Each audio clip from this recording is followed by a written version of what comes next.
bonjour à toutes et à tous, on se retrouve pour une nouvelle émission de 100% Quintet. C'est le prix d'Herblay qui servira de support au pari à la carte ce jeudi à Vincennes. C'est une compétition réservée aux chevaux âgés de 9 à 11 ans qui en découdront sur les 2100 mètres de la grande piste. Ils seront 16 au départ, 8 s'élanceront de la première ligne et les 8 autres de la seconde.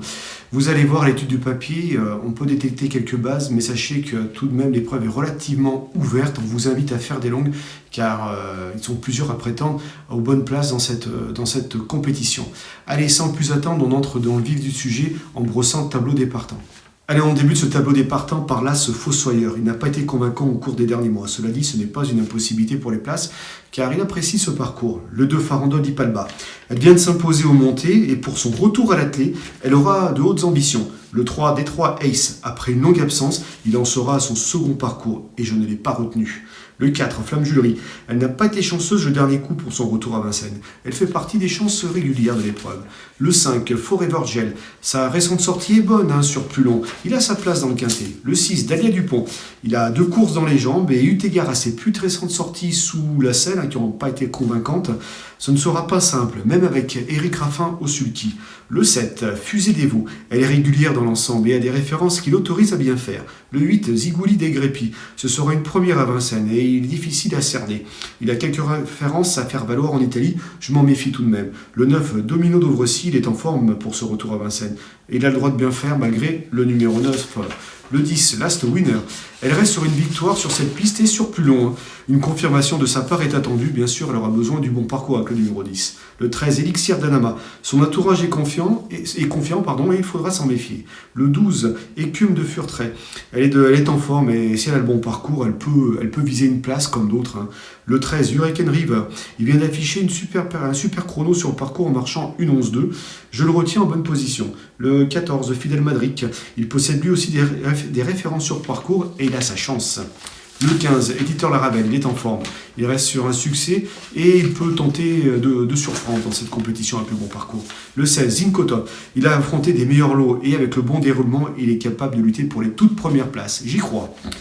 Allez, il est temps de passer maintenant au papier.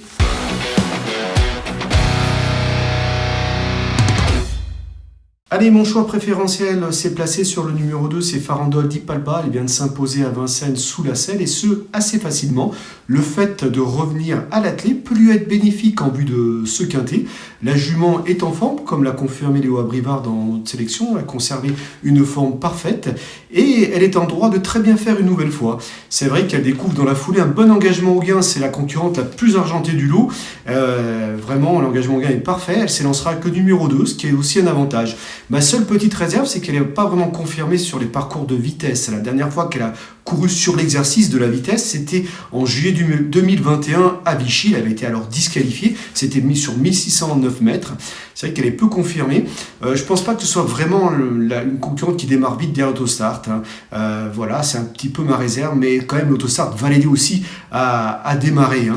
C'est une jument en revanche qui a quand même une certaine dureté, contrairement à une grande partie des concurrents du lot. C'est une concurrente qui peut aller en tête, faire un effort pour se placer, sachant que les autres concurrents du lot préfèrent être planqués au maximum pour pouvoir ensuite placer leur point de vitesse finale. Elle est quand même une certaine dureté, ce qui peut être un avantage.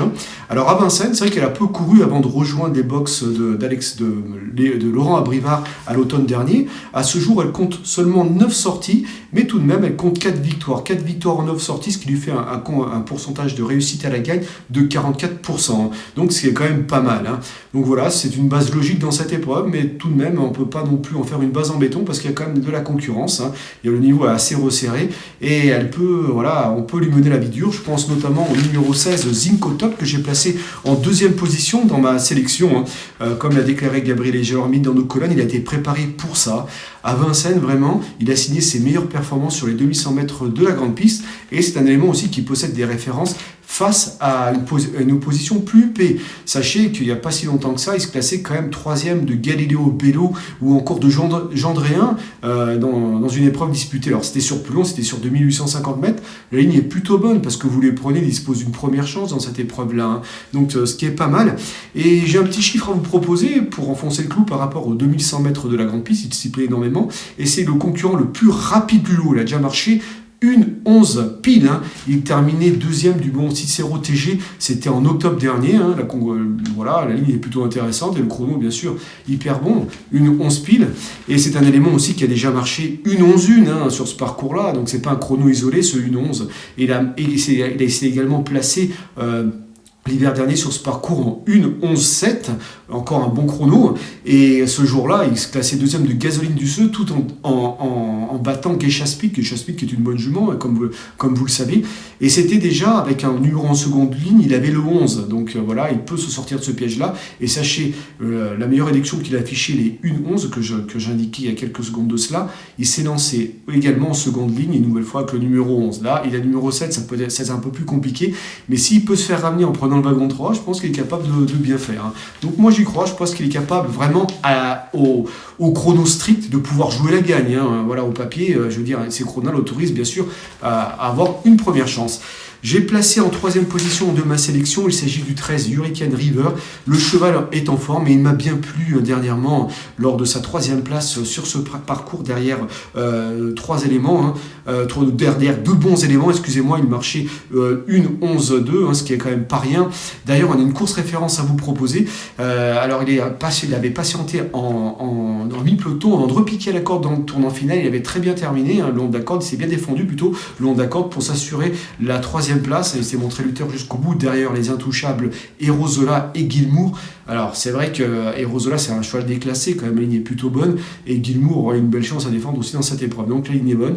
Et pour enfoncer un peu plus le coup, sachez qu'il y a un peu plus d'un an de cela, hein, il battait un certain Floréal sur les 2100 mètres de la grande piste, un Floréal qui a remporté le Grand Prix de la Côte d'Azur il n'y a pas si longtemps que ça, donc ça même si Floréal a progressé un peu par la suite, c'est vrai que bon, la ligne est quand même relativement bonne, hein, et c'est un élément, comme je le disais, Hurricane River qui se plaît sur les parcours de vitesse. C'est pour cette raison que j'ai retenu très haut dans ma sélection, mais évidemment il aura besoin aussi du bon parcours, parce qu'en seconde ligne c'est jamais évident, hein, mais si en se faisant ramener c'est possible. J'ai placé en quatrième position, c'est le numéro 7 Fusée des Veaux. Alors c'est une jument qui est régulière dans l'ensemble, hein, et ce qu'apprécient énormément bien sûr les quintéistes. Il ne faut pas oublier également qu'elle possède également des références face à ce type d'opposition. Dernièrement, elle n'a pas forcément été chanceuse, enfin mi-décembre plutôt sur le parcours, elle n'a pas été chanceuse dans un quintet qui avait été remporté, dans une époque qui a été remportée par Grindelwald. Elle n'a pas eu totalement le passage pour finir, elle a laissé quelques regrets, mais tout de même, je pense qu'elle est capable, en ayant le bon parcours, de pouvoir s'initier à l'arrivée. Une nouvelle fois, ce sera une question de parcours. C'est vrai que le 7, c'est quand même un peu à l'extérieur, mais si elle peut prendre de bons wagons et planquer au maximum, elle a une bonne pointe de vitesse finale qui peut l'autoriser à prendre une belle place. En cinquième position, j'ai placé Fidel Madric, hein, et comme Zinkotop, Hurricane River, il se plaît hein, sur ce parcours-là. On l'a vu déjà devancer certains rivaux du jour. Hein, donc moi j'y crois. Hein, donc il a déjà devancé Hurricane River sur ce parcours-là. Moi j'y crois. Sachez qu'en cette sortie sur ce parcours, il compte 4 premiers accessites et un second accessite. Il a souvent terminé sur le podium. Alors pourquoi pas, il a déjà marché 1,11,7, un chrono qui l'autorise bien sûr à pouvoir monter sur le podium. C'est vrai que les concurrents qui descendront sous la barre des 12 seront dans le quintet en théorie dans cette épreuve. Hein. Donc voilà, Fidel Madric complète ma sélection. Allez, il est temps de récapituler mon choix de mes chevaux préférentiels dans la rubrique Notre choix, comme vous le savez.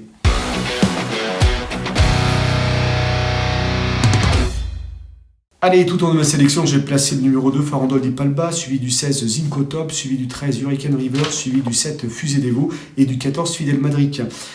3 regrets, le 10, Last Winner, peut aussi se placer avec le bon parcours. L'As Fossoyeur revient sur un parcours qui lui plaît. Et le 8, Zigouli des Greppi, attention à lui parce qu'il y a quelques références